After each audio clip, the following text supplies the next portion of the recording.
Wir haben nichts zu fürchten, außer wenn wir vergessen, wo wir herkommen. Es ist also wichtig, dass wir alte Wahrheit, die leicht vergessen werden, mal wieder anbieten.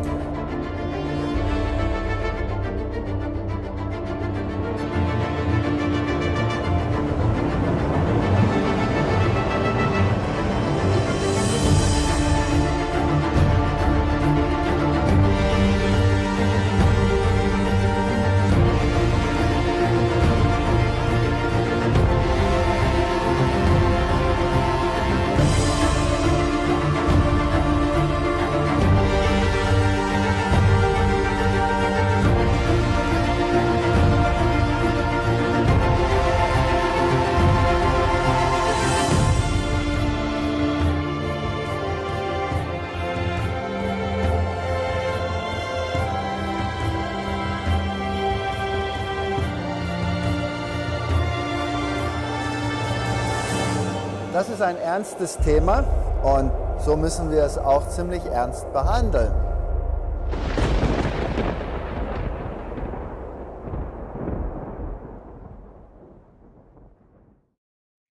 Teil 1 und Teil 2. A parte 1 e a parte 2, na verdade, são só um estudo bíblico. Provavelmente se trata de um dos capítulos mais difíceis da Bíblia, visto de forma profética. Existem tantas interpretações e não é minha intenção jogar tudo que já foi dito sobre esse capítulo no lixo e trazer algo totalmente novo. Eu vejo isso que eu vou trazer mais como um suplemento, um complemento. Um complemento àquilo que já existe. Eu creio que esse capítulo é um capítulo muito importante. Porque por este capítulo, por esse tema, Daniel orou e jejuou por 3 semanas. E Satanás deteve o anjo mais poderoso no céu por esse tempo. E só então esse anjo celestial lhe trouxe a interpretação. Esta profecia. Temos que estudar esse capítulo com a ajuda do Espírito Santo. Jeremias 6,16, assim diz o Senhor, ponde-vos nos caminhos, e vede, e perguntai pelas veredas antigas, qual é o bom caminho, e andai por ele, e achareis descanso para as vossas almas. Mas eles dizem, não andaremos nele. Eu não quero que o povo de Deus caia nessa categoria de que diga, nós não queremos andar nesse caminho. E hoje existem tantos ventos de novas teologias em nosso meio. E se tão somente voltássemos a essas veredas antigas, como diz aqui, provavelmente estaríamos em terreno seguro. Então, como eu disse, eu não quero trazer nada de novo, eu só quero trazer um complemento. Nós lemos em Testemunhos Seletos, volume 3, Satanás é diligente estudante da Bíblia. E nós também temos que ser diligentes estudantes da Bíblia. Sabe que seu tempo é curto e procura em todos os pontos opor-se à obra do Senhor na terra. É impossível dar qualquer ideia da experiência do povo de Deus que estará vivo sobre a terra quando a glória celestial e a repetição das perseguições do passado se juntarem. Está vindo alguma coisa grande sobre essa terra. Eles andarão na luz que procede do trono de Deus. Por meio dos anjos haverá constante comunicação entre o céu e a terra. E Satanás, rodeado de anjos maus e declarando-se Deus, operará milagres de todas as espécies para enganar, se possível, os próprios eleitos. O povo de Deus não encontrará sua segurança na operação de milagres, pois Satanás imitará os milagres que forem operados. O provado e experimentado povo de Deus encontrará seu poder no sinal que fala Êxodo 31, 12 a 18. E nesse texto aqui fala sobre os mandamentos de Deus e obediência para com Ele, onde postar-se ao lado da palavra viva está escrito. Esta é a única base sobre que poderão estar seguros. Os que quebraram seu concerto com Deus estarão naquele dia sem Deus e sem esperança. Aqui se anuncia uma mega batalha entre dois grupos. E um dos grupos pensa que está abaixo a influência do Espírito Santo, mas na verdade está abaixo outro espírito. E o povo de Deus tem que apoiar-se sobre a palavra de Deus. Agora, Daniel 11 é um capítulo muito complicado. E nesta palestra vamos concentrar-nos nesse capítulo, vamos tentar ver que joias de pensamento, que lições podemos tirar desse capítulo. Eu, pois, no primeiro ano de Dario, o Medo, levantei-me para animá-lo e fortalecê-lo. E agora te declararei a verdade. Eis que ainda 3 reis estarão na Pérsia, e o quarto acumulará grandes riquezas, mais do que todos. E, tornando-se forte por suas riquezas, suscitará a todos contra o reino da Grécia. Então aqui o anjo está falando a Daniel e lhe explicando o que vai acontecer no futuro. Mas esse capítulo vem depois do capítulo 7, depois do capítulo 8, depois de Daniel 9, 10... E é um contínuo, é uma ampliação do que já foi dito. E, na verdade, é o clímax, o acontecimento final da história da Terra. E com isso nós temos que ocupar-nos. Porque se nós cremos que estamos vivendo nos últimos capítulos da história da Terra, isso é de suma importância para nós. Está evidente que esses primeiros versos devem ser lidos de uma forma puramente histórica. Ou seja, Ciro e Dario eram corregentes nesta época, deixando Cismedes, depois de Cambises, que não era um sucessor legítimo, de lado. Então temos 3 reis depois de Ciro. Seu filho Cambises, Dario I, que não deve ser confundido com o outro Dario, o Medo, e Xerxes, que também é chamado de Assuero, de Esther. Interessante tipologia aqui. Ele é um tipo de Cristo, pois ele destruiu a Babilônia literal. E depois de Artaxerxes segue o poderoso rei do versículo 3. E esse é, evidentemente, Alexandre o Grande. Então eu penso que esses primeiros versículos não deveriam impor nenhum problema. Então esses 3 reis do qual fala o versículo 2 são Cambises, filho de Ciro, Dario I e Xerxes, ou também chamado de Assuero, no livro de Esther. É uma tipologia fascinante. Então vem Daniel capítulo 11, versículos 3 e 4. Se levantará um rei valente, outras traduções dizem um rei poderoso, e reinará com grande domínio, e fará o que lhe aprouver. Mas estando ele de pé, o seu reino será quebrado e será repartido para os 4 ventos do céu. Evidentemente, está claro aqui que se refere à Grécia, que foi dividida em 4. Até aqui, capítulo 11, bem indisputável, bem óbvio. Então, seu reino seria dividido. E as 4 partes que então surgiram estão visíveis aqui nesse mapa. Então temos o reino de Cassandro, Lisímaco, Seleuco e Ptolomeu. E os reinos do norte e os reinos do sul estão aqui marcados em amarelo e verde. E eles estavam situados ao norte do povo de Israel e a seu sul. E esses são então trazidos a uma história tipológica, um contra o outro. E a influência exercida sobre o povo de Israel tem que ser então colocada no âmbito espiritual. e temos que desmembrar os elementos do norte e do sul cuidadosamente. Existem tantos hoje em dia que querem ver essas relações de uma forma literal e querem atribuir ao rei do norte e ao rei do sul certas ideologias ou certos países. E alguns creem que o sul se refere ao islamismo e o norte se refere ao cristianismo e o constante lutar entre esses dois. Mas, na verdade, não se refere a isso. Aqui temos relações muito mais profundas, as quais temos que buscar. Então, esses dois são conhecidos como o rei do norte e o rei do sul. Então, primeiro eu quero agora discutir um pouco a interpretação tradicional de Daniel 11. E como eu já disse, eu não quero remover esta discussão tradicional.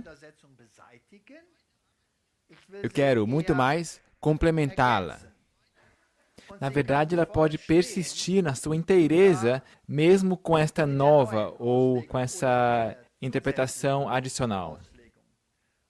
Os primeiros versos nós já vimos que se aplicam de uma forma literal, e a interpretação tradicional dos versículos 5 até o 39, ou seja, esta luta constante entre o reino do norte e o reino do sul, é interpretado como a luta literal entre os dominadores do norte e do sul. Então, aqui no versículo 5 e 6 temos um tratado que é selado com um casamento entre Ptolomeu, Filadelfos do Egito, e Antíoco Teos da Síria, que se casa com a filha de Ptolomeu, Berenice, e esse casamento deu errado. É assim que a interpretação tradicional vê isso. É possível que seja assim, eu não quero negá-lo. A gente não sabe sempre exatamente quem e aonde que se encaixa, mas essas são as visões comuns. O arranjo, então, foi um tiro pela culatra ao Berenice ser morta. O versículo 7 até o 15 mostra as lutas entre o reino da Grécia Norte e da Grécia Sul, até que no versículo 15 ou 16, Roma entra no cenário. A maioria dos interpretadores vê que Roma entra no versículo 15, mas alguns dizem que não, que estão no versículo 16. Eu não quero entrar aqui em muitos detalhes, mas se lemos o versículo 16 de Daniel 11, aqui diz: "O que, pois, há de vir contra ele, fará segundo a sua vontade, e ninguém poderá resistir diante dele. E estará na terra gloriosa, e por sua mão haverá destruição." E é óbvio, quem que entrou e invadiu a Israel, literal, típico? Foi Roma. Roma se encaixa perfeitamente aqui nesse versículo. E esta entidade da qual fala o versículo 16 é Roma pagã. Interpretado como Roma, esse reino, e Antíoco Epifânio estaria então advertindo de que estaria prestes a invadir a Roma, atacar Roma. Agora, Antíoco Epifânio é visto por muitos como o anticristo. O anticristo. O poderoso anticristo. Mas Antíoco Epifânio, na verdade, era um rei bem fraquinho. E ao ele querer atacar a Roma, atacando uma de suas províncias, o Egito, então vieram os romanos, cercaram-no e lhe falaram: se você conseguir sair desse cerco sem que você seja um rapaz bem bonzinho, você não vai existir mais. E ele capitulou, ou seja, seria um anticristo bem fraco se fosse um anticristo. Então não foi um anticristo. E Roma veio e dominou a Terra Gloriosa em 63 a.C., versículos 17 até o 30. Roma está aqui no poder, então, segundo a interpretação tradicional, fala de intrigas romanas, versículo 17. Possivelmente é uma referência a Júlio César, Marcos Antônio, Cleópatra e toda a história que está envolvida. São os acontecimentos que querem ser enfiados aqui em Daniel 11. E diz o versículo 17, e dirigirá o seu rosto para vir com a potência de todo o seu reino, e com ele os retos. Assim ele fará e lhe dará uma filha das mulheres para corrompê-la. Ela, porém, não subsistirá nem será para ele. Então, nesse verso, alguns veem Júlio César, Cleópatra e Marcos Antônios. Esta, portanto, é a interpretação tradicional. Então, vamos do versículo 18 ao 22. Aqui se refere a Augusto, que na época de Jesus coletava impostos, um coletor de impostos, versículo 20, e Tibério, um desprezado, perante o qual o príncipe da aliança também será quebrado, versículo 22. Então, isso se encaixa. Eu não quero mexer nisso. Parece se encaixar. Mas se exatamente é dessa forma, outras pessoas têm opiniões diferentes. Alguns comentaristas associam os próximos versículos, ou seja, até o 30, com negócios romanos, até a destruição de Jerusalém, por Tito. Alguns já introduzem o chifre pequeno no versículo 21, ou seja, segue a cadeia profética, como está em Daniel 7, por exemplo, que segue então os reinos, vem Roma pagã, e depois vem Roma papal, e assim se caminha pela história. Esse desprezado homem vil da transgressão, alguns veem aplicado às cruzadas, então já aplicam com antecedência aqui o papado. Ou seja, é bem complicado, então vem uma temática religiosa. E no versículo 31 a encontramos. E os braços serão colocados sobre ele, que profanarão o santuário e a fortaleza, e tirarão o sacrifício contínuo, estabelecendo a abominação desoladora. Está óbvio que aqui se refere à adoração, a temas religiosos. Então, versículo 31 está claro que aqui se refere a Roma papal. O santuário e a abominação desoladora são termos religiosos e se referem à ereção de um sistema falso de adoração que invalida o serviço de Cristo e que é aceito por todos, por aqueles que abandonam a Santa Aliança. Versículo 30. Isso está em contraste com a adoração verdadeira, um falso sistema religioso que é erigido. Nós ainda estamos na interpretação tradicional. Então, muitos veem no versículo 32 e 33 o tempo do domínio papal, ou seja, os 1260 anos.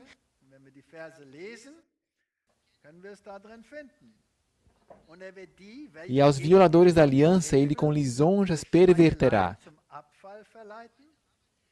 Mas o povo que conhece ao seu Deus se tornará forte e fará proezas. Aqui temos essas intrigas papais para ganhar pessoas para si. E temos aqui esses que se opõem também à reforma. E os entendidos entre o povo ensinarão a muitos, todavia cairão pela espada, e pelo fogo, e pelo cativeiro, e pelo roubo, por muitos dias. Evidentemente, a perseguição da Idade Média, Inquisição, tudo que está relacionado com isso. Versículos 34 e 35, esse período de 1260 dias ano, do ano 538 até 1798, a Reforma, serão ajudados com pequeno socorro, e muitos se ajuntarão a eles com lisonjas, ou seja, a Reforma vem, e de repente esta Reforma cresce, torna-se grande, mas a Bíblia diz, nem todos têm vestes brancas. Alguns deles são hipócritas. E alguns dos entendidos cairão para serem provados, purificados. Ou seja, Deus o permite que ideias falsas penetrem nas fileiras onde também está o seu povo, para que sejam purificados. Um peneiramento, uma purificação. E este rei fará, versículo 36, conforme a sua vontade, e engrandecer-se-á sobre todo Deus, e contra o Deus dos deuses falará coisas espantosas. Esse é o chifre pequeno, claramente. Tem os mesmos atributos, chifre pequeno. E será próspero até que a ira se complete, porque aquilo que está determinado será feito. Ou seja, a interpretação tradicional tem alguns pontos dos quais se pode dizer é isso, é isso. Mas entre esses pontos é meio insípido. Será que é esse rei ou será que é aquele rei? Será que é este evento ou esse? E como isso se relaciona com o tempo do fim? E por que é importante que o povo de Deus no final saiba, esse era o rei aqui, esse aqui era aqui esse evento? Se essas pessoas estão há séculos mortas? São boas perguntas que temos que lançar. Versículos 37 ao 39. E não terá respeito ao Deus de seus pais, nem terá respeito ao amor das mulheres. Ou seja, esse que se ergue em oposição. Estamos claramente no tempo de Roma papal aqui. Ele não se preocupa com aquilo que os pais ensinavam. E também não se preocupa pelo amor de mulheres. As mulheres são as igrejas e o amor de mulheres ensinos cristocêntricos. Ele não está interessado nesses ensinos. Na verdade, não se interessa em Deus algum, porque sobre tudo se engrandecerá. Mas em seu lugar honrará a um Deus das forças, das fortalezas. Este era o Deus Baal, o Deus das fortalezas. A esse Deus, a quem seus pais não conheciam, honrará com ouro e com prata e com pedras preciosas e com coisas agradáveis. E com auxílio de um Deus estranho agirá contra as poderosas fortalezas. Aos que o reconhecerem, multiplicará a honra. E os fará reinar sobre muitos e repartirá a terra por preço. Historicamente, Roma o fez. Os estados vassalos de Roma recebiam terras. Roma traçou a linha e falou, isso aqui agora vai pertencer a você, Portugal. Isso aqui vai ser seu, minha filha, Espanha. E assim vamos dividir a Europa. E este país vamos destruir, isso aqui vamos fazer assim, e assado. E historicamente se encaixa isso. Mas agora eu quero inserir um outro aspecto. Esqueçamos por um momento a interpretação histórica. E outra vez, como eu já disse, eu não tenho nenhum problema com a interpretação histórica. E eu também não quero embaraçá-la ou esquartejá-la. Vamos deixar ela por um momento de lado com carinho. O conflito norte e sul como merismo. Este é um pensamento muito interessante. Jacques Ducan, em seu livro Os Segredos de Daniel, traz em seu livro uma visão interessante de que o conflito norte e sul, desde o versículo 5 até o 39, deve ser entendido como merismo. Nós já vamos explicar o que é isso. E a estrutura do conflito levaria, em última instância, a uma amalgamação, a uma fusão dos dois poderes, com uma intenção em comum, a destruição do povo de Deus. E o padrão que ele aqui reconhece é sul contra norte, porque existiam constantes brigas, lutas aqui, batalhas. E mesmo na visão tradicional, se reconhece aqui essas lutas de sul contra norte, norte contra sul. Mas aqui vem Jacques Ducan e fala, vamos ver de uma outra forma, vamos ver como um merismo. Então aqui nós temos sul contra norte, norte contra sul, sul contra o norte, ABC, e então o contrário. Norte contra o sul, sul contra o norte e norte contra o sul. Nós temos então dois aspectos aqui. E então do versículo 40 ao 45, o sul ataca o norte ao sul, AB, o norte, aqui então temos uma confusão total. Então o sul se alia ao norte, há uma síntese, seguida por uma vitória de Deus sobre as forças aliadas do mal. Então, nesta palestra, vamos nos deter sobre este ponto de vista. Então, nós não vamos nos preocupar exatamente qual rei é aqui, qual guerra é ali, mas nós vemos isto como uma só imagem geral, assim como Dukan o propõe. Ele não dá nenhum detalhe, mas eu vou ser um pouco descortês e vou oferecer alguns detalhes. Então, nós vamos concluir se se encaixa ou não se encaixa. Mas esta ideia do merismo é fantástica. Nós temos, então, dois poderes. E os dois são contra Deus. Porque os dois são inimigos de Deus. O norte, Babilônia, o sul, Egito, os dois constantemente reinavam sobre Israel. De forma literal, na forma antitípica, também deveria ser assim. Então aqui está essa pergunta. Se os dois são inimigos de Deus, o norte e o sul, então eles têm que ter um chefe em comum. Concordam? Não faz sentido? E quem seria então esse chefe em comum? Teria que ser Satanás. E por que que eles lutam um contra o outro? Por que o norte contra o sul e o sul contra o norte? E por que eles se fundem no final e fazem um poder unificado? Muito bem. Os três temas do capítulo 3 são, portanto, conflito entre norte e sul, seguidos por aliança entre norte e sul, e, em terceiro lugar, conflito com o povo de Deus.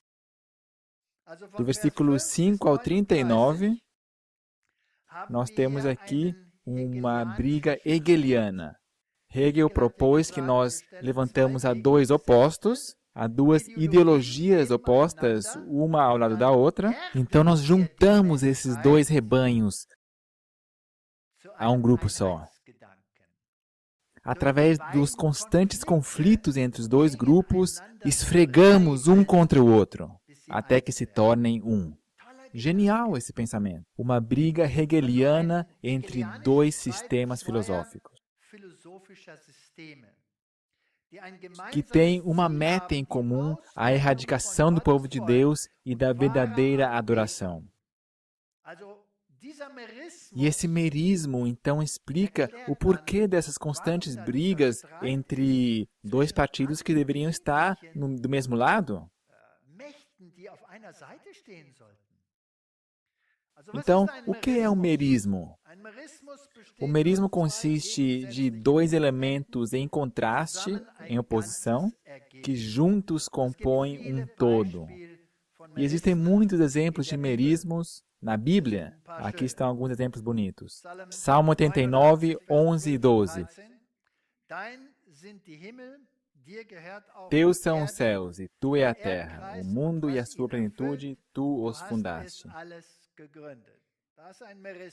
Então aqui está bonito esse merismo. No extremo temos os céus, no outro a terra, e tudo que está entre os dois pertence a Deus. É o merismo. Mais um.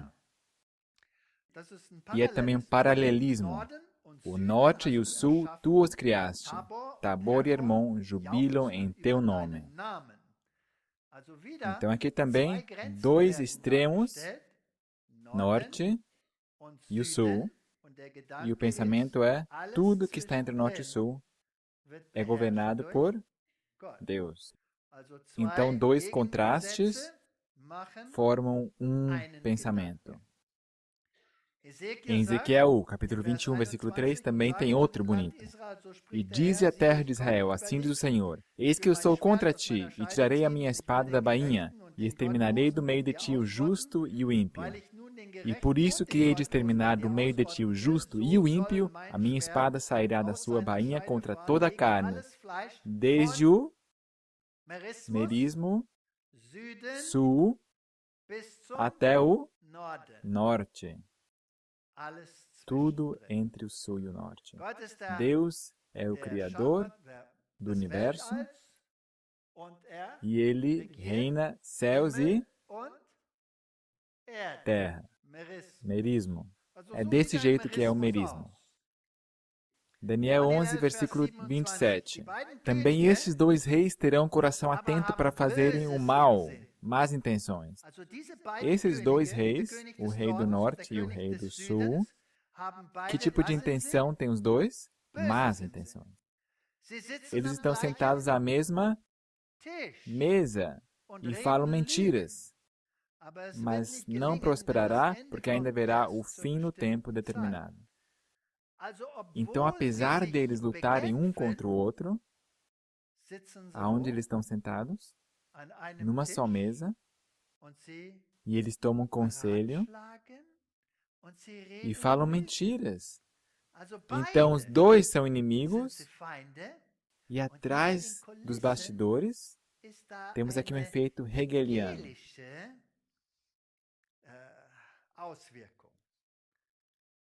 Versículos 32 e 33.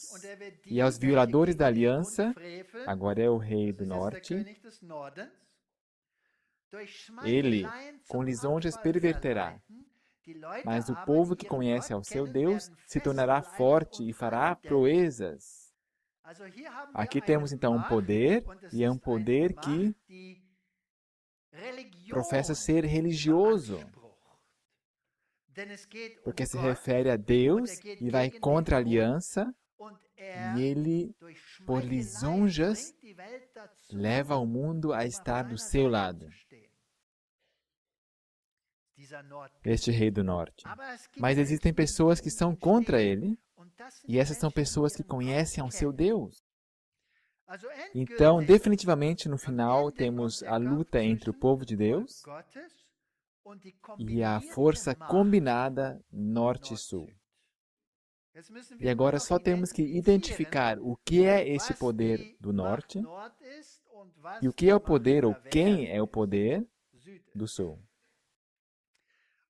E os entendidos entre o povo ensinarão a muitos, todavia cairão pela espada, e pelo fogo, e pelo cativeiro, e pelo roubo, por muitos dias. Aqui temos então uma luta entre bem e mal, e para o povo de Deus não será fácil. Aqui vem um mega conflito. E, queridos irmãos e irmãs, eu estou convencido de que nós estamos no meio desse conflito. Versículos 36 até 39. E este rei, esse é o rei do norte, fará conforme a sua vontade, e levantar-se-á e engrandecer-se-á sobre todo Deus. O que vocês estão escutando? O que vocês estão escutando? Quando vocês pensam no chifre pequeno de Daniel 7, nós temos as mesmas características, sim ou não? São as mesmas características. Então ele vai se levantar e se engrandecer contra todo Deus. E como Daniel 11 constrói em cima de Daniel 7, e Daniel 8, e Daniel 9, e Daniel 10, então estamos aqui lidando com o papado. E contra o Deus dos deuses falará coisas espantosas. Isso lemos em Daniel 7, isso lemos em Apocalipse 13. Sobre seus chifres ele tem blasfêmias. E será próspero até que a ira se complete. Porque aquilo que está determinado será feito. Então esse poder conseguirá muitas coisas. E não terá respeito ao Deus dos seus pais, isso nós já lemos, nem terá respeito ao amor das mulheres. Ele não se incomoda que as igrejas percam a Cristo se elas fazem uma aliança com esse rei. Nem a Deus algum, porque sobretudo se engrandecerá. Mas em seu lugar honrará a um Deus das forças. Uma pergunta primeiro.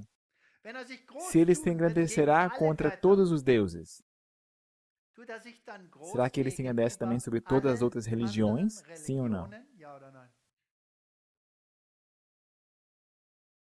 Sim, não é? Ok. Então, ele não só se engrandece contra todas as religiões, mas também contra todos aqueles que têm sede por Cristo. Esses também levam uma. Então, se trata de uma mega religião. uma religião unificada sob o seu guarda-chuva, da qual está falando aqui. E esta religião unificada é contra Deus. Aqui temos uma luta. E ele honra ao Deus das fortalezas, pensamento babilônico. Pensamento babilônico. E ele honra-o com ouro e com prata, e com pedras e com pompa. Nós só temos que subir aqui para ver isto. E irá contra as fortalezas com um Deus estranho. E aos que o reconhecerem multiplicará a honra. E os fará reinar sobre muitos e repartirá a terra por preço. Isto é o papado. Então, tanto o rei do norte como o rei do sul, os dois são inimigos de Deus. Isso está bem nitidamente aqui. Por isso também os dois são guiados pelo próprio diabo. O diabo os tem sob controle. Agora, por que nós temos essas duas ideologias? Do que está falando aqui? Com uma dialética hegeliana, ele traz à tona uma cosmovisão, uma visão de mundo comum que serve ao propósito de sua astúcia. Então nós somos compelidos como um rebanho de ovelhas em uma certa direção por essas duas ideologias. E tipologicamente o rei do norte tem que representar as alianças político-religiosas, porque também se refere ao rei de Babilônia, que era um rei sacerdote e que queria obrigar, forçar uma adoração. Nós só temos que olhar para Daniel. Ele foi trazido de Jerusalém à Babilônia e enfiaram ele logo na universidade, onde ele aprende essa teologia. A sua comida deveria mudar, todo o seu estilo de vida deveria mudar, tudo que ele trouxera de Jerusalém tinha que sair da cabeça. Daniel protestou. Então, revisando mais uma vez, tipologicamente, o rei do norte tem que representar as alianças político-religiosas, que querem prescrever um certo modo de adoração ao povo de Deus. Vocês vão adorar a Deus desta forma, da forma como eu o estou ditando. Este é o rei do norte. Assim como a Babilônia introduziu ao povo hebreu o culto babilônico. Agora vamos ao rei do sul. Geograficamente, Egito. Agora temos que pensar, o que aconteceu ali no Egito? No Egito estiveram os judeus, o povo de Israel. Eles foram escravos. Eles podiam servir ao seu Deus, mas só dentro de uma certa moldura, de certos limites. O que aconteceu aqui? O povo do Egito que escravizou os hebreus se recusava a reconhecer Jeová ou a liberdade religiosa. Então o rei do sul diz, eu não conheço a Javé, também não vou obedecê-lo. Mas ele nunca tentou forçar os israelitas a adorar os deuses egípcios. Ele deixou esta liberdade a eles. Os motivos do rei do sul, portanto, eram seculares. Ele queria ter escravos, ele queria ter trabalhadores, deveriam obedecê-lo. E a motivação do rei do norte era mais religiosa, político-religiosa. Portanto, duas ideologias, uma mais secular e a outra mais religiosa. Destruição vem do norte. Então, aonde nesse jogo, nessa batalha final, está escondido o perigo? Nos dois, porque os dois são inimigos de Deus, mas no jogo final, a destruição vem do norte. E disse-me o Senhor, do norte se descobrirá o mal sobre todos os habitantes da terra. Diz Jeremias. Tipologicamente, a destruição literal de Jerusalém veio do norte. Fugi para a salvação vossa, filhos de Benjamim, porque do lado do norte surge o mal e uma grande destruição. Jeremias 6:1. Jeremias 10:22. Eis que vem uma voz de rumor, grande tremor da terra do norte, para fazer as cidades de Judá uma assolação. Então, o grande perigo está no norte. O povo de Deus tem que ver esses dois poderes como inimigos, porque eles estão sentados junto a uma só mesa e têm um alvo em comum de destruir o povo de Deus. Versículo 2 de Jeremias 47, eis que se levantam as águas do norte.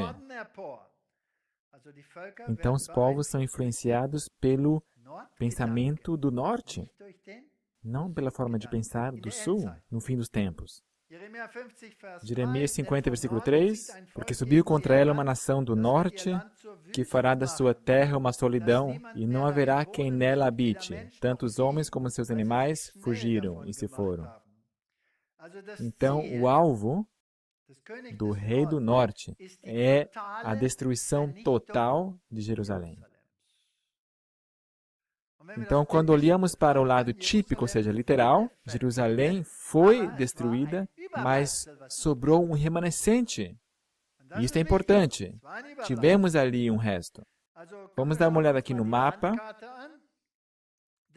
O rei do sul estava aqui no sul, nesta região. E o rei do norte estava nesta área, e Israel estava entre os dois. E quando o rei do norte exercia guerra contra o rei do sul, então ele sempre vinha do norte, ele sempre tinha que atravessar essa zona fértil aqui. Ele vinha do norte sobre Israel e o rei do sul vinha do sul. Então, o conflito vinha sempre do norte, literalmente, ou do sul. Isto é agora usado como merismo para nos contar o que vai acontecer no fim dos tempos. Jeremias 46, versículo 10. Porque esse dia é o dia do Senhor Deus dos exércitos.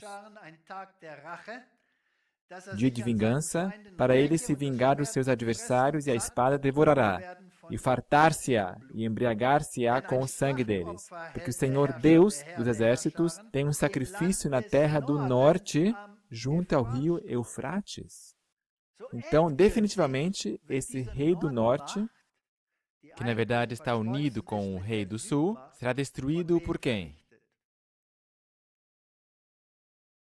Por Deus mesmo. Pelo próprio Deus. O próprio Deus vem e destrói esse poder. Então, é Satanás quem quer ocupar o norte. Satanás se retrata nos bastidores desse rei que quer ser adorado. Ele quer estar no norte. Mas o verdadeiro Deus também vem do norte. E agora fica quente. Ele quer receber adoração, algo que só pertence a Deus. E na mitologia de Canaã, o deus Baal morava no norte, mas o verdadeiro norte, o direito de adoração, só pertencia a Deus. Isaías 14, versículos 12 e 13. Como caíste desde o céu, ó estrela da manhã, filha da alva? Como foste cortado por terra, tu que debilitavas as nações? E dizias no teu coração, eu subirei ao céu, acima das estrelas de Deus exaltarei o meu trono, e no monte da congregação me assentarei nos lados do norte. Então, aonde está o trono de Deus? O trono de Deus está no norte, e norte equivale à adoração verdadeira. Satanás diz, mas eu quero possuir o norte. Eu quero receber verdadeira adoração. Então, aqui está um falso norte e um verdadeiro norte. O rei de Daniel 11:34, diz o professor Martinho Lutero, se refere nitidamente ao Papa. Esta era a interpretação da reforma. Nós, portanto, não estamos descarrilhados se, como remanescente, como resto, nós também temos a mesma interpretação. Aquele que sem intimidação lança os seus decretos, assim como o sol está sobre a lua, assim também o Papa está sobre o príncipe. Não o príncipe, mas o Papa é o príncipe, pois o príncipe beija como um vassalo os pés do Papa. O último se põe contra as Escrituras Sagradas, como diz Daniel, contra o Deus dos deuses. Interpretação da Reforma. Outros tiranos perseguiram o povo de Deus em ignorância, mas este o faz conscientemente.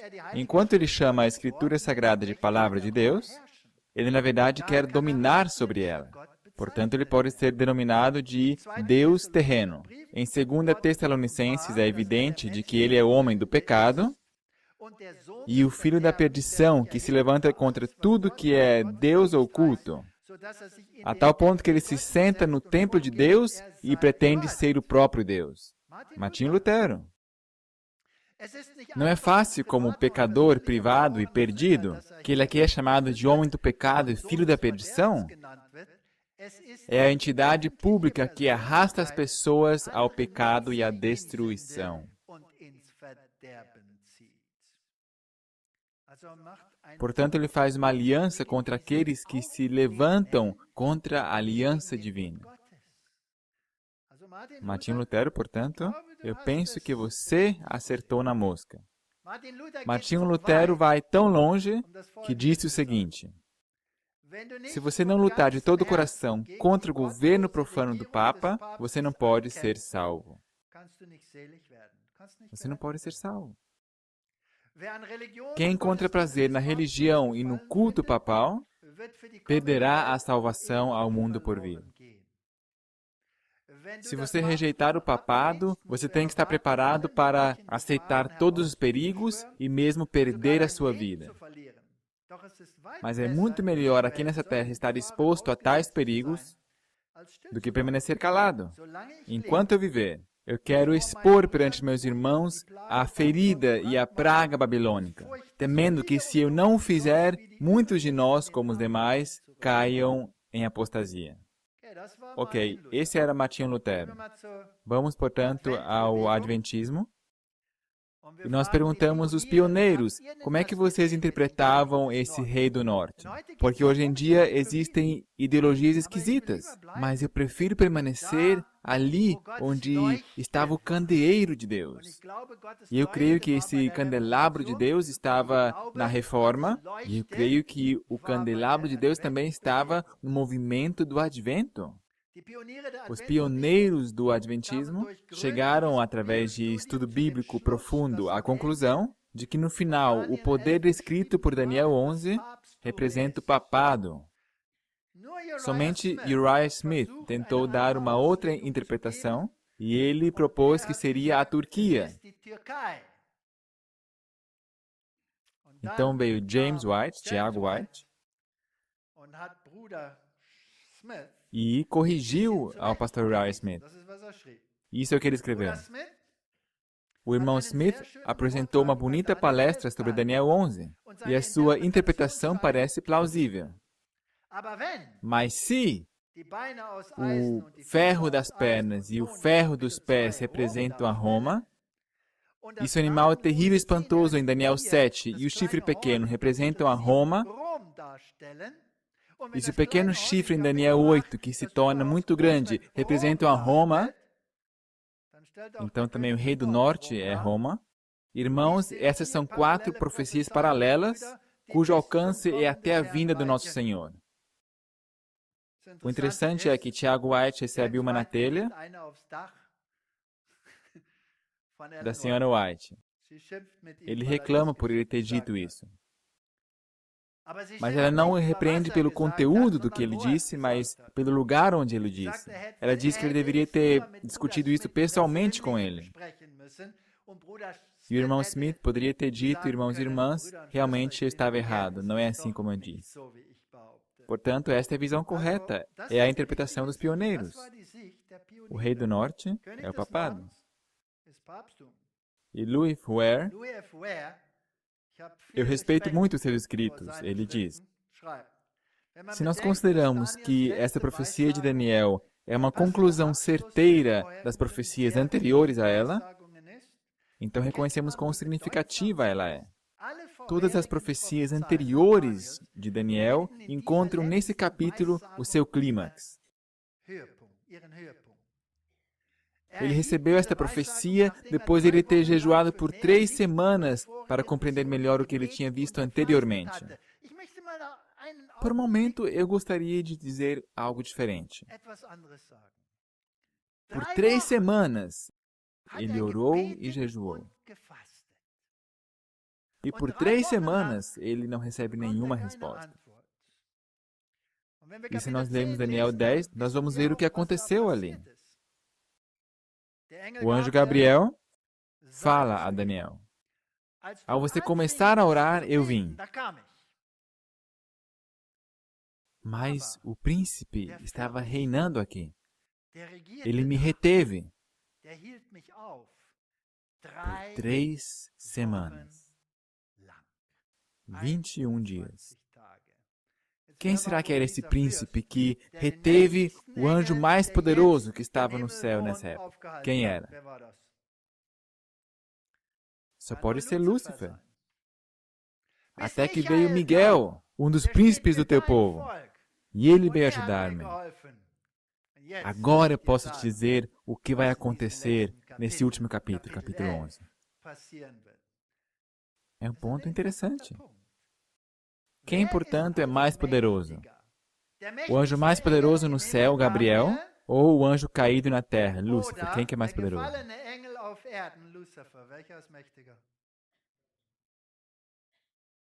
Lúcifer é mais poderoso.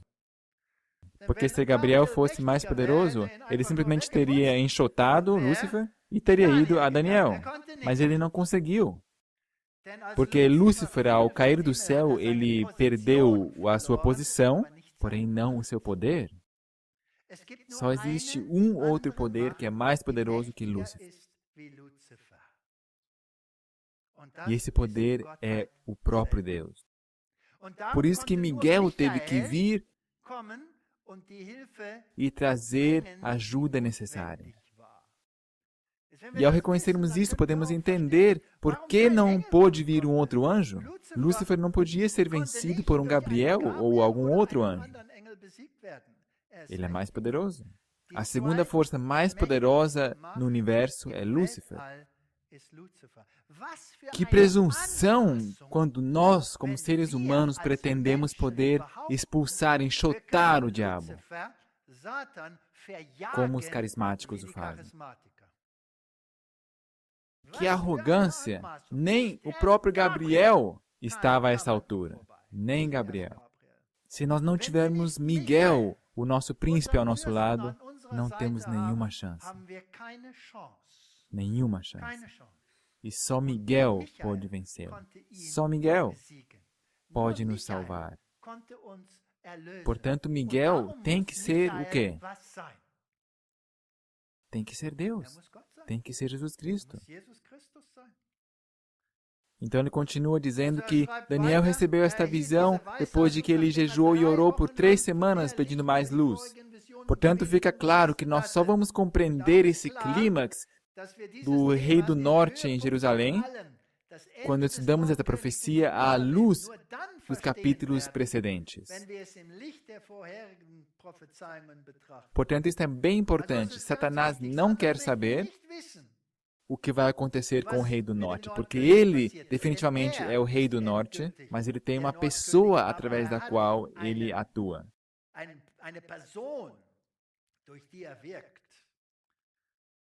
Então, no Iver continua, tanto João como Daniel descrevem os perigos, as lutas e a libertação final do povo de Deus. João o faz em conexão com a descrição das forças satânicas da Babilônia espiritual. Daniel faz em conexão com o rei do norte. E se o rei do norte faz a mesma obra que o papado, somente pode haver uma conclusão. O rei do norte é o papado.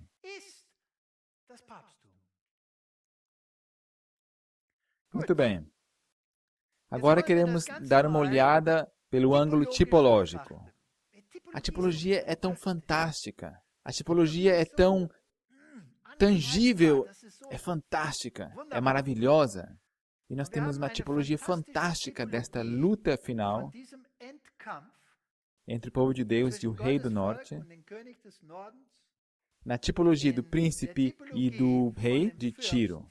Porém, os dois não são o mesmo. Temos que diferenciá-los bem. Vamos ver isso. Tiro, o seu principado e o seu rei, são um modelo tipológico para o último conflito cósmico. Ezequiel 28, versículo 2. Filho do homem, diz ao príncipe de Tiro, assim diz o Senhor Deus, porquanto teu coração se elevou e disseste, eu sou Deus, sobre a cadeira de Deus me assento no meio dos mares. O que vocês estão escutando aqui? Não é a mesma coisa que encontramos em Apocalipse 13? E não passas de homem e não és Deus, ainda que estimas o teu coração como se fora o coração de Deus.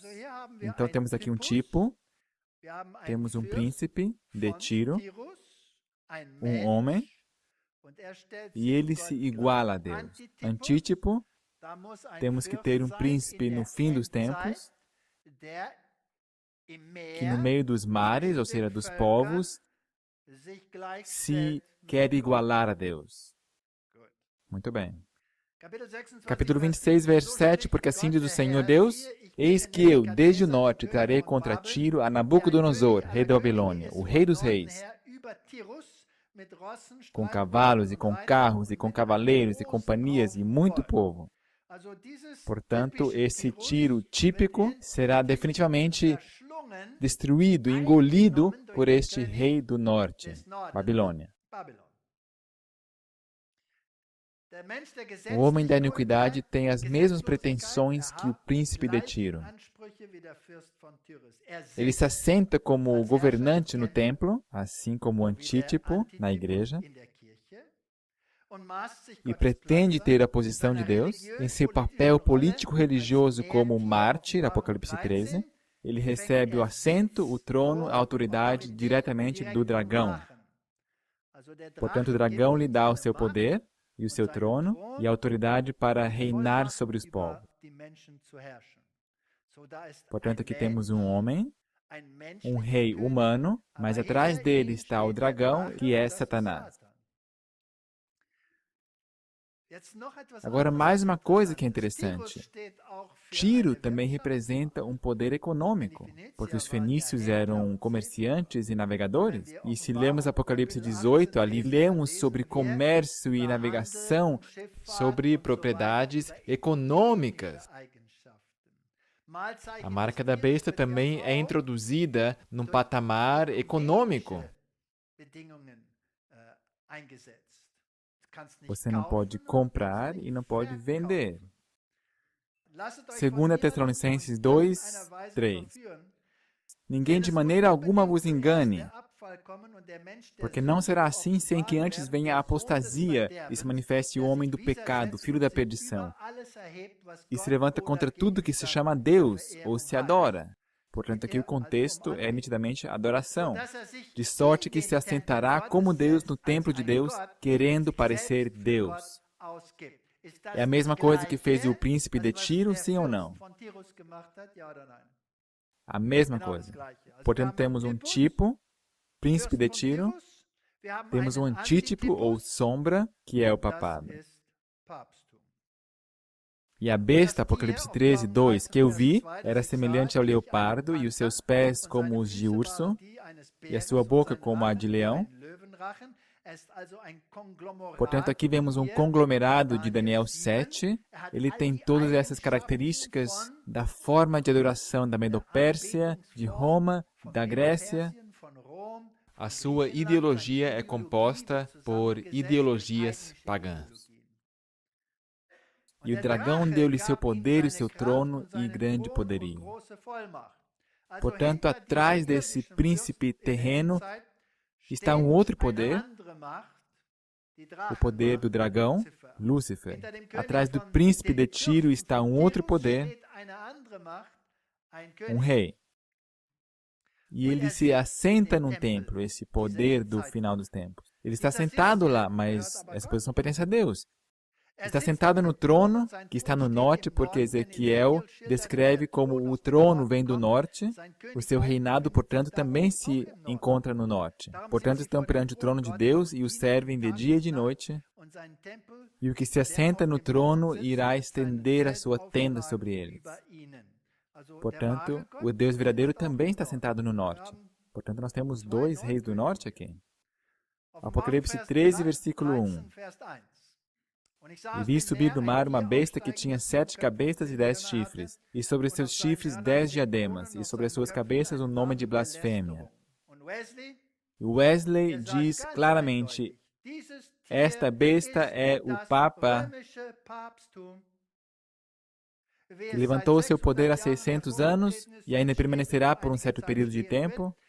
A ele e a ninguém mais se aplica todo esse texto, cada ponto e cada detalhe, em oposição ao reino de Deus. Portanto, estamos sobre a base da reforma. Alô? Os reformadores disseram isso, nós também dizemos o mesmo hoje. Esta besta existe no presente, não é passado, porque Roma existe agora, diz o reformador Wesley. Muito bem, agora vamos comparar na tipologia de Tiro o príncipe com um rei. Comecemos com o príncipe. O principado mencionado por Ezequiel, na época em que ele fez esta profecia, era Etbaal, que era o pai de Jezabel. Não é fascinante isto?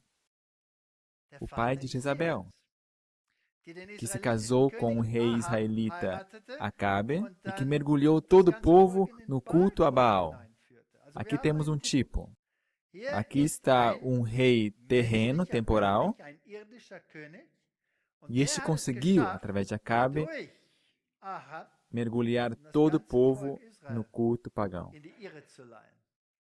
E a palavra principado é Nagit, comandante, na frente, civil, militar ou religiosa. 1 Reis 16, 31. Como se fora pouco andar nos pecados de Jeroboão, filho de Nebate, ainda tomou por mulher a Jezabel, filha de Etbaal, rei dos Sidônios, eram os fenícios, Tiro. Etbaal era o rei. Até no seu nome está Baal aqui. Agora vamos ao rei. Ezequiel 28, versículo 12. Filho do homem, levanta uma lamentação sobre o rei de Tiro. Antes era o príncipe, agora é o rei. Portanto, um nível mais alto. Assim diz o Senhor Deus, tu eras o selo da medida, cheio de sabedoria e perfeito em formosura. O quê? Rei, Meleque. Rei, real. Então, diz a Bíblia, estiveste no Éden, no jardim de Deus. Eras perfeito desde o dia em que foste criado, até que se achou iniquidade em ti. Portanto, quem que é o rei de Tiro? Satanás. Satanás. Portanto, nós temos um principado, ou príncipe terreno, Etbaal, e este seduz o povo de Deus. E nós temos um outro rei, mas este estava no Éden, portanto não pode ser um rei terrenal. E este seduz toda a humanidade, mas ele era perfeito, era um ser caído. Portanto, nós temos o mesmo que em Apocalipse, na tipologia. Um príncipe terrenal e um superior a ele, espiritual, que requer adoração atrás dos bastidores. Apocalipse 13, nós aqui temos um terrenal e o dragão lhe dá o seu poder, o seu assento, e este é o espiritual por trás dos bastidores. E o terrenal é o canal pelo qual o espiritual consegue a adoração de si.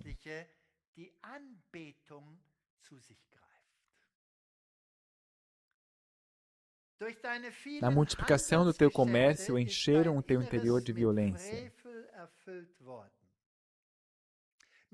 Nas tuas muitas transgressões, pela injustiça do teu comércio, profanaste os teus santuários. Aqui se refere à religião. Aqui se refere à adoração. Aqui se refere a Satanás, que se quer apossar da honra que só a Deus pertence. Portanto, o regente terrenal de Tiro serve de tipo, de modelo para o governante terrenal do fim dos tempos. Estão de acordo comigo? Eu penso que não se consegue interpretar de forma diferente. Satanás é o verdadeiro antítipo por trás dos bastidores, que lhe dá todo o poder. Essas lutas e guerras entre o rei do norte e o rei do sul devem suscitar uma certa forma de pensamento nas pessoas.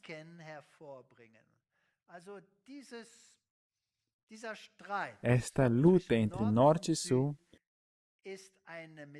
é um método para levar as pessoas a tal ponto que adorem o errado. É interessante. Que une os dois partidos em sua oposição a Deus. Satanás quer total submissão e adoração. O rei do norte é um caminho à adoração de si mesmo, de Satanás. O rei do sul, um caminho à incredulidade e rebelião contra Deus. O rei do norte, em primeiro plano, é a Babilônia literal, o modelo para a Babilônia antitípica do fim dos tempos, na qual todas as religiões estão fundidas baixo a direção do papado, e os reis do mundo irão prostrar-se perante esse sistema, irão render-lhe o seu poder, e assim surge uma besta político-religiosa que é guiada por uma mulher, a igreja. Certo? Muitos declaram que o rei do sul é o islamismo. O rei do sul pode ser o islamismo, sim ou não? Não, não pode ser o islamismo. Não pode. Porque o islamismo está para adoração, para culto. Portanto, tem que ser incorporada na família das novas religiões, das religiões mundiais.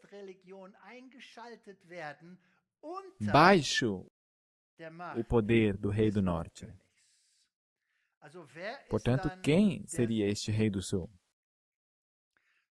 Muito bem, vamos a Apocalipse 17, onde isto é descrito, onde os reis do mundo dão o seu poder a esta besta.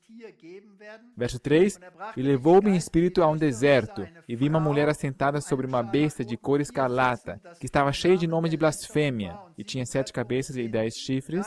Portanto, aqui está descrita esta besta do fim dos tempos, esta forma de reinado. E esta mulher dirige este animal, lhe prescreve como deve andar, esse poder político-religioso. E a mulher estava vestida em púrpura e em escarlate, nós já conhecemos isto. Verso 5, na sua testa estava escrito o nome mistério, a grande Babilônia, a mãe das prostituições e abominações da terra. E o anjo me disse, por que você se admira? Eu te direi o mistério da mulher e da besta.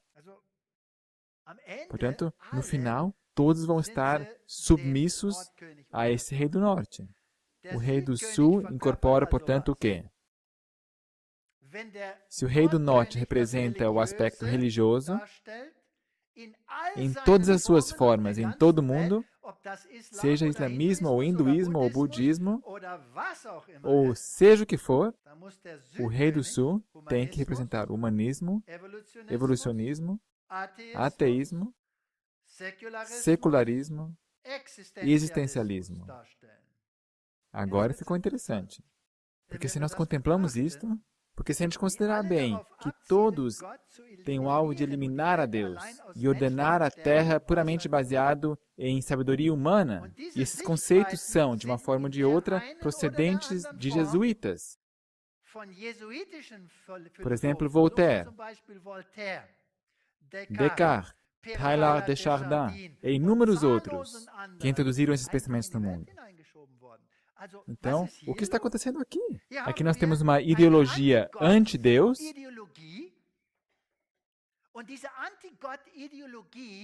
é levada ao mundo por jesuítas. Faz sentido? Por exemplo, existencialismo. A atitude filosófica, em contraste com o racionalismo e empiricismo, o existencialismo dá ênfase à posição única do indivíduo, onde a própria pessoa é responsável pelas suas decisões e seu destino. Portanto, esta cosmovisão diz: somente eu sou responsável para onde vai a viagem da minha existência. Eu decido por mim mesmo o que é moralidade, o que é certo e errado. Esta ideologia vem dos jesuítas, por pessoas como Descartes. Portanto, a ideologia, a filosofia do Rei do Sul é combinada secretamente numa mesa junto com o Rei do Norte, e estas ideologias são enviadas ao mundo. Nesse momento, estamos vivendo entre domínio do Rei do Sul e definitivo domínio do Rei do Norte. O general espanhol Franco, e este era um que conhecia o sistema por dentro, ele diz: a nossa guerra não é uma guerra civil, mas uma cruzada. Sim, a nossa guerra é uma guerra religiosa. Nós que lutamos somos soldados de Deus, quer cristãos, quer muçulmanos, e nós não lutamos contra pessoas, mas contra ateísmo e materialismo. Fascinante. Este insider, este conhecedor, este maçom, filho da Igreja Católica, diz: nós lutamos contra a ideologia do Rei do Sul. Mas nós, na verdade, fundamos esta ideologia do Rei do Sul nós mesmos. Vocês entendem o que eu digo? Muito bem, vamos um pouquinho mais longe. Mais uma tipologia. Então nós temos o rei de Tiro e o príncipe de Tiro, o antítipo disso. O rei que tem o seu trono em Roma, sobre as 7 colinas. E o dragão que está por trás dele. Aqui temos mais uma tipologia entre o norte e o sul, literal, onde o rei do sul, na época em que a Babilônia surgiu, Faraó Neco, e Nabucodonosor era o rei do norte, literal. Segunda Rei 23, 29. Nos seus dias subiu Faraó Neco, rei do Egito, contra o rei da Assíria. Isso não pode estar traduzido corretamente. Portanto, eu tomo aqui para minha ajuda a nova versão King James. Eu poderia usar também a nova versão internacional. Eu relutaria, mas nesse texto aqui daria certo. Ao encontro do rei da Síria. Isso é o certo, não contra. Então, tipologicamente, o que aconteceu aqui? O rei do sul, Faraó Neco, veio ajudar o rei da Síria, porque havia uma rebelião do rei da Babilônia. Babilônia tinha crescido e se tornado mais forte que o rei da Síria. Mas com a ajuda do rei do sul, a Síria queria vencer a Babilônia. O rei Josias de Israel raciocinou: bem, eu não quero que Babilônia chegue ou permaneça no poder, porque os profetas já estão gritando que nós vamos ser destruídos por Babilônia, portanto queremos detê-la. Então o rei Josias morreu nesta luta. Então, definitivamente, o rei do norte, Babilônia, vence o rei do sul, o Egito, e acontecem lutas, batalhas reais. São sombras que se aplicam ao final dos tempos. Nós não precisamos ler todos os textos. As crônicas são interessantes. Neco II, o ascendente ao trono Nebo, herda uma guerra contra a Babilônia, na qual o Egito apoia a Assíria. E isto é a história. Da forma como a New King James o traduz, está correto. Então temos uma intervenção na Palestina, e o rei Josias morre neste conflito. Então essas crônicas dizem que Nabopolassar enviou seu filho, Nabucodonosor, o qual destrói o exército de Faraó Neco em Carquemes. No ano 605 a.C., Nabucodonosor bate a Faraó em Carquemes. Isso vem dos tabletes. Um ataque babilônico ao Egito, uma revanche. Então aqui temos um conflito literal entre norte e sul. Então finalmente a morte de Faraó Neco, seu sucessor é o seu filho, Samético, e não há mais lutas. Então, o vencedor final foi quem? O rei do norte. Portanto, de forma antitípica, também o vencedor tem que ser o rei do norte. Estamos quase terminando esta primeira parte. A segunda parte vai ser muito interessante, porque na próxima palestra vamos enxergar algumas coisas novas que provavelmente nós não vimos dessa forma antes. Vamos dar um pulo rapidinho ao país onde esse conflito realmente aconteceu, Síria. Aliás, a Síria está muito nos noticiários hoje, e esse homem supostamente é um homem mau, pelo menos a mídia diz assim, não é verdade? Esse homem tem que desaparecer, Esse homem ainda quer governar de uma forma autônoma, mas nós temos um outro poder que diz, ei, você só pode governar se você faz aquilo que eu te prescrevo. Isso só como um parênteses. É que sempre nos é dito quão poderosos são esses países e que problemas eles podem ocasionar e que terrorismo vem daí e que nós temos que ter medo desses países sobre o que eles podem nos fazer. Alô? Eu não tenho medo de um jumento. Eu estive nesses países. Eu viajei de norte a sul nesses países. Eu estive em Bab El. É interessante, Bab El, invertido, El Bab. Apareceu muito nos noticiários.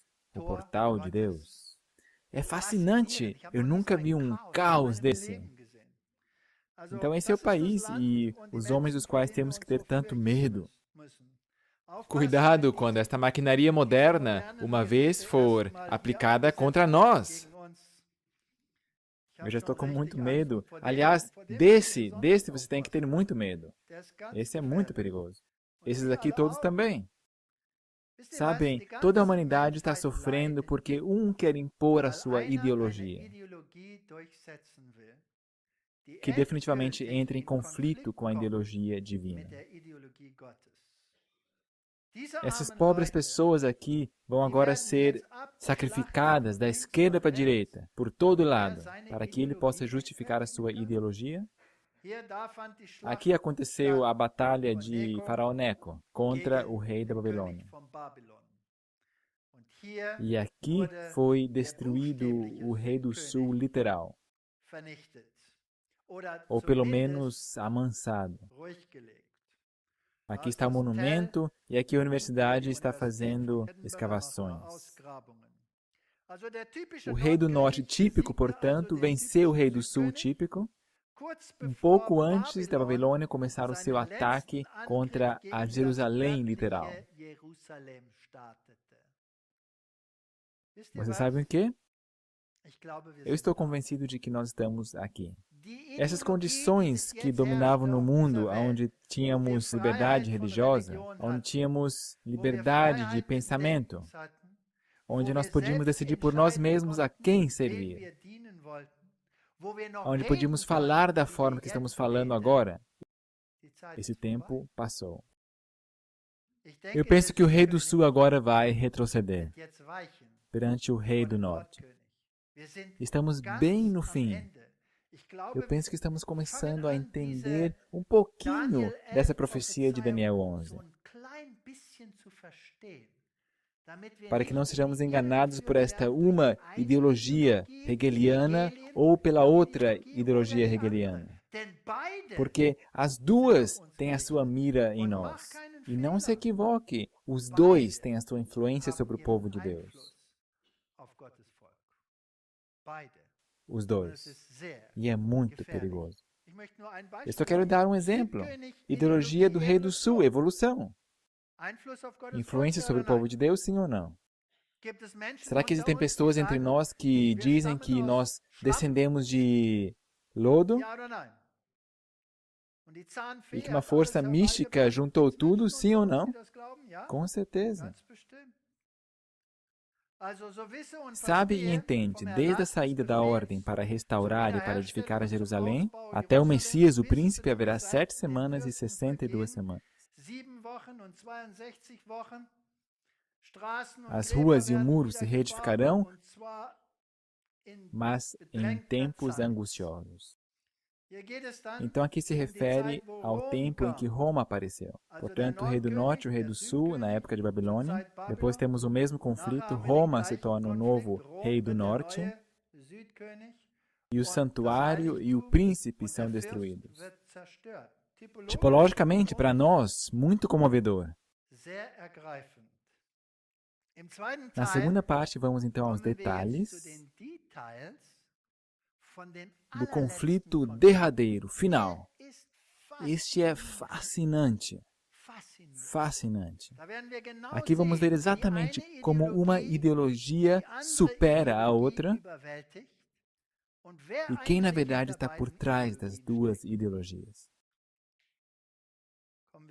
Vamos orar. Querido Salvador, por favor ajude-nos ao nós estudarmos o capítulo 11, com todos os seus conflitos e seus merismos complexos, para que possamos compreender o que nos espera e dê-nos sabedoria divina, em nome de Jesus. Amém.